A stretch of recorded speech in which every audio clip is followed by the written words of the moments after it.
This is a presentation about women's suffrage, but I want to put it in the context of the changing role of women generally in the first 2 decades of the 20th century, the period we normally call the Progressive Era. This is the late Victorian era. This is a postcard from Belle Isle. And you can see this is around the 1890s or around the turn of the 20th century. You can see that people are dressed very formally and very traditionally. Now this is an image from the 1920s. These were called flappers. They were young women who were pushing the boundaries of the rules of society, of social mores. Certainly all women, or most women, did not adopt this kind of lifestyle, but the fact that some did was significant. It would have been unheard of a couple of decades before this. Women's role expanded during this time. There was a lot more involvement in activities and organizations, such as the Women's Christian Temperance Union and women's clubs. And although this doesn't directly relate to women's suffrage, it lays the groundwork for it to some degree. There were more jobs opening up, different kinds of jobs. Women were becoming department store clerks, telephone operators, mail order clerks, typists. This happened toward the end of the 19th century and accelerated in the early 20th century. New rules for courtship, new expectations for marriage, the role of parents in determining marriage partners was much reduced, for example. The divorce rate was rising.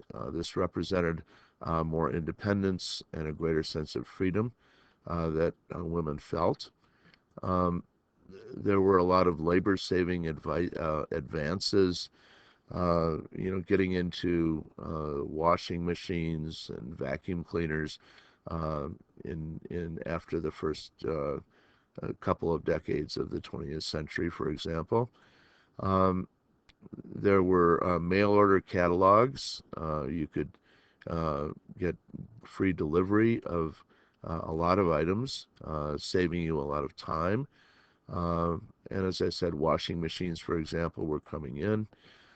Women were acting as consumers and making all sorts of buying decisions.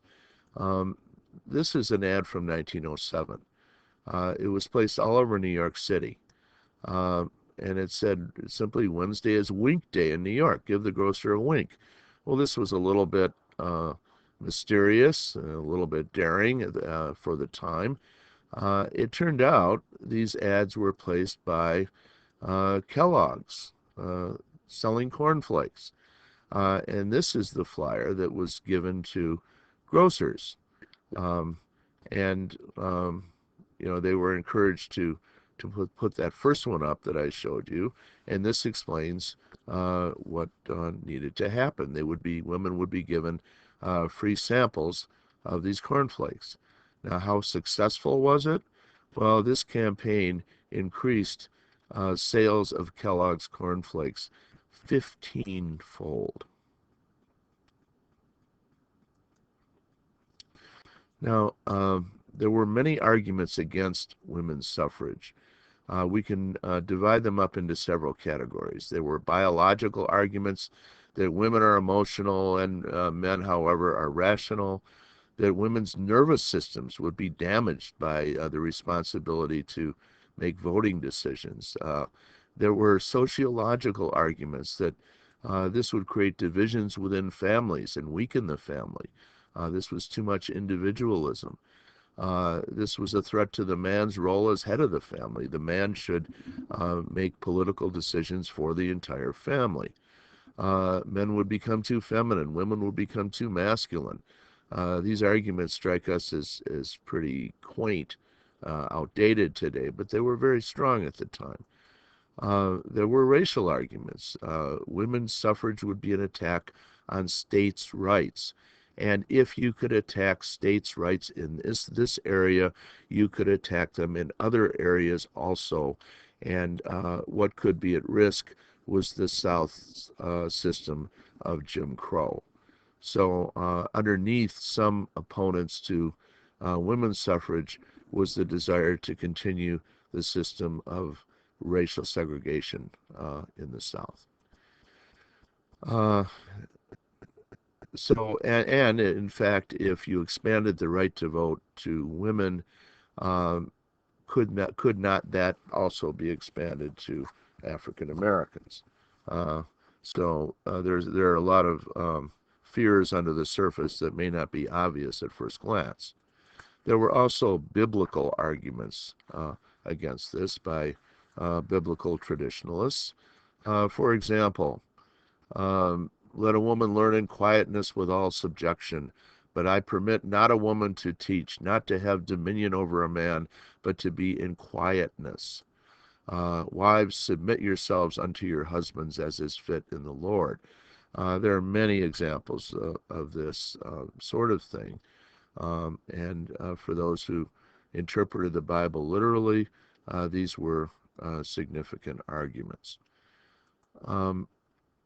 The suffrage movement evolved over time. In 1848, to go back to the Seneca Falls Declaration, the meeting held at Seneca Falls, New York, there was a strong call for women's right to vote and for complete women's equality. Then, when the 15th Amendment was passed by Congress in 1869 and ratified the following year, there was a split in the women's movement over whether or not to support the 15th Amendment. If you remember, the 15th Amendment uh, gave African American men the right to vote, but not women. Now, there was one group, the National Woman Suffrage Association, led by Susan B. Anthony and Elizabeth Cady Stanton, who opposed the 15th Amendment. Um, they, they thought that it was simply unacceptable to expand the vote to men and not to women. There was another group that split into the American Women's Suffrage Association, led by Lucy Stone, who wanted to focus on victories in individual states. And they supported the 15th Amendment because many of them had also been abolitionists. They were in support of the rights of African Americans, and they said simply, "This is all we can get right now. Let's take what we can get and live to fight another day for women's suffrage." Uh, these two groups reconciled their differences and came back together in 1890 to form the National American Woman Suffrage Association, or NAWSA. Now, in 1913, there was a new organization. It began as part of NAWSA, called the Congressional Union. It was led by Alice Paul, as you saw in the film. She was much more aggressive, much more militant, and she opposed anyone, any politician, who opposed suffrage. There was always tension between the Congressional Union and the more mainstream and moderate NAWSA organization.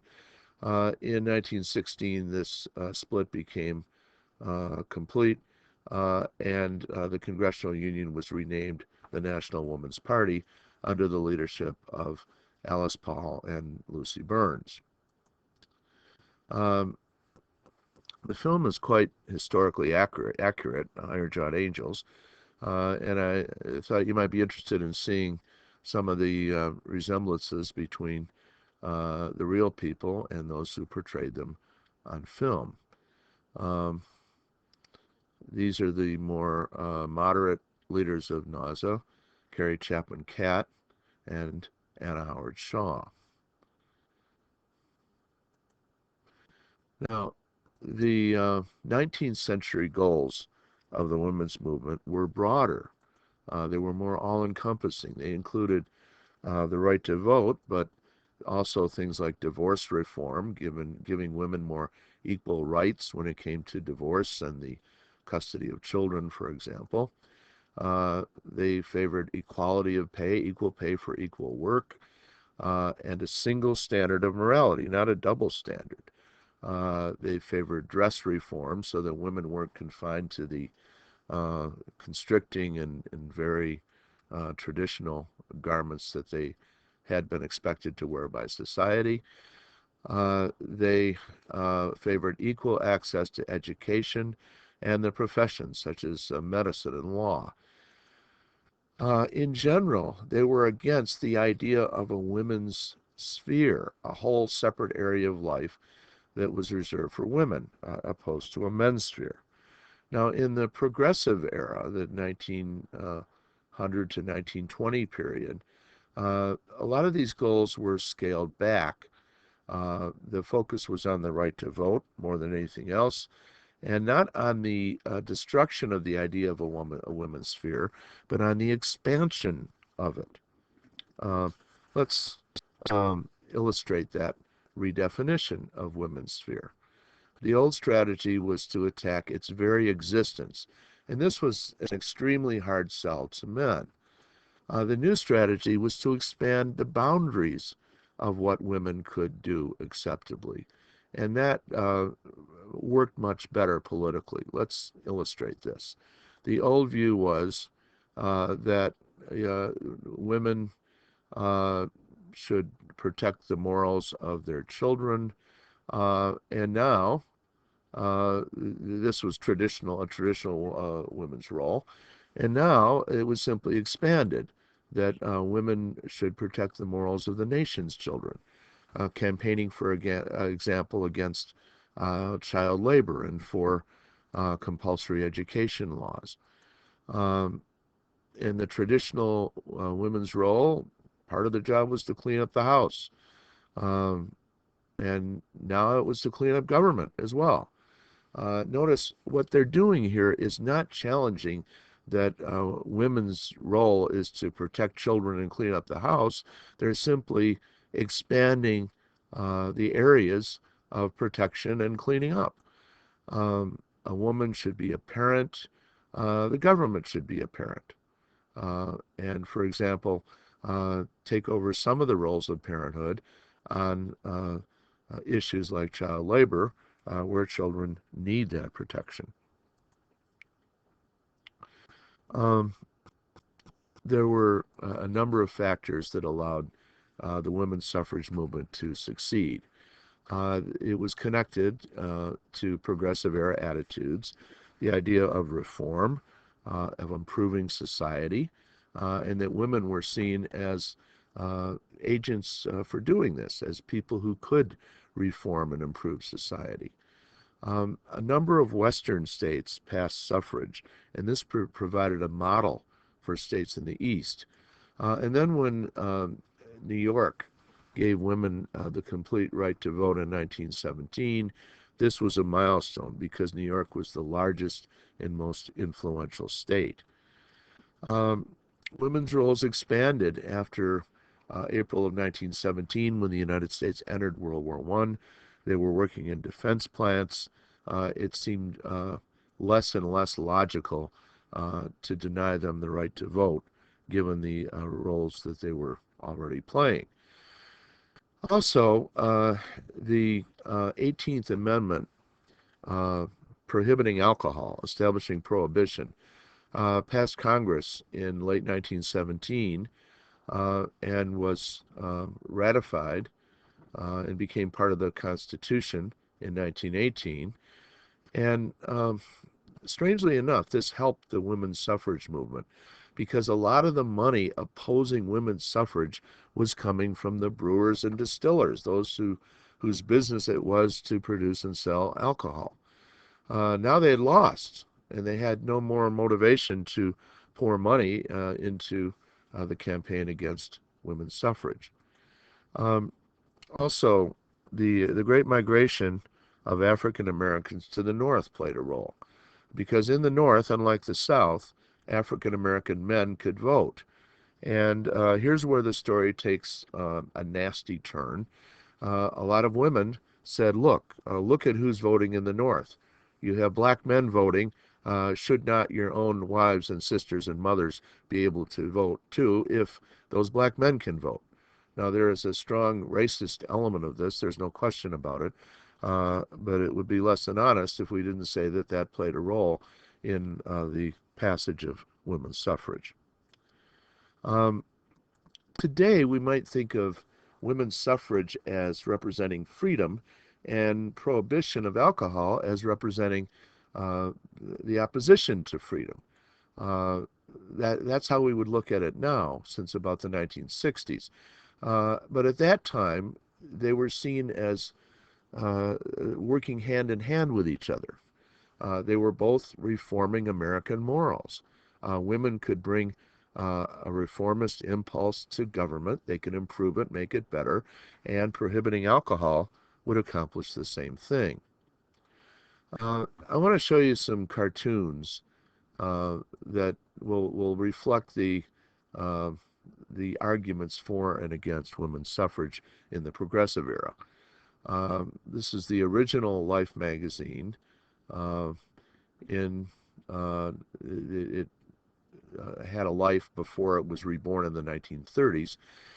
The one who votes is this drunk here, drunken man, but women don't have the right to. Um, Women are bound by ideas like the idea that politics is no place for women. Um, and here, once again, on a similar theme, you have a man who's apparently homeless, looks to have a bottle in his pocket. He's voting. A woman is not allowed to vote, and the policeman is pulling the woman away from the ballot box while the man is allowed to continue. Um, Another campaign or a cartoon. Um, I think the legend below it is self-explanatory. Um, and again, women need the right to vote because they need to protect their families. They need to protect the nation's families, uh, and the nation's health and schools and so on. Here's the idea of women's sphere. Uh, the woman is looking over the fence, uh, and now she has entered public life in a more important way in the bottom panel. Now, this is an anti-suffrage cartoon. Jump on him. He's only a mere man, and you have these, domineering women on the warpath. This is the image that a lot of men had of suffragists. Here's another one. Election day. The man is left with two crying babies while the woman, dressed like a man, is going off to vote. Uh, and now women on top of the world are, using their signs to knock the man off. Make way for us, they say. These are, of course, anti-suffrage cartoons. Here's another one. That's Susan B. Anthony chasing what appears to be William Howard Taft, the president, for part of the Progressive Era. Here's one that says, "Let women run the government." This woman is carrying two children, and some people saw that as really not compatible with the idea of political action. Here's a temptation. The devil is tempting a woman to seek power, and there's this ideal of women's suffrage. She's looking down from the heights onto the national government. Um, Election day nurseries. Check your babies here, and you have men taking care of babies while women go to the polls. Uh, Again, this is just sort of humor. Meeting will be addressed by a good-looking suffragette, and the men are all flocking to see her. By the way, the word suffragette is considered somewhat demeaning by many women. The more acceptable term is suffragist. That can apply to either a man or a woman who favors women's suffrage. Uh, Now here's a poster that claims that women's suffrage would double the irresponsible vote, that it was a menace to the home, to men's employment, and to all business. Um, and now someone took out two letters and, you know, uh, upset the woman. She doesn't know what to make of it. Again, this is an anti-suffrage cartoon. These are two leaders of the campaign for suffrage. And this is the famous parade on March 3rd, 1913, in Washington, the day before the inauguration of Woodrow Wilson. And this was portrayed very vividly in Iron Jawed Angels. Um, Again, images from this time. Um, this is the women's suffrage headquarters in Ohio. Uh, and the famous scenes of picketing the White House. All of that detail from the film is historically accurate. Um, Another suffrage parade, and this is Inez Milholland, who died not long after this. She was the famous woman on the horse. Another parade, and this is an organization opposed to women's suffrage. The woman passing by does not approve of this, as it appears. Uh, Now, the final victory came with the ratification of the 19th Amendment by Tennessee. You need three-quarters of the states to ratify a constitutional amendment. Uh, there were 48 states then. That means you needed 36 states. Tennessee was number 36, and each of these stars on that banner represent one state that has ratified the amendment. It was passed in the Tennessee legislature by one vote after Harry Byrne, a young representative, 24 years old, received a telegram from his mother urging him to vote for it. He later hid in the attic of the Tennessee State House because he didn't want to confront the mob outside that would have criticized him. His vote changed history. And when the word came, this is Alice Paul toasting the victory of women's suffrage.